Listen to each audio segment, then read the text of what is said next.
যারাই কোরআনের বিরোধিতা করছে আমরা দেখতে পেয়েছি তারাই সমাজের মধ্যে সবচাইতে লাঞ্ছিত এবং অপমানিত, কথা ঠিক কিনা?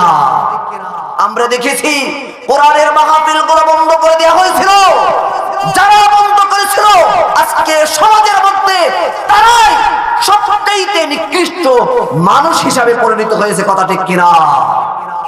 সমাজের মধ্যে তাদের কোনো মূল্যায়ন নাই, কোনো মূল্যায়ন দেওয়া হচ্ছে না।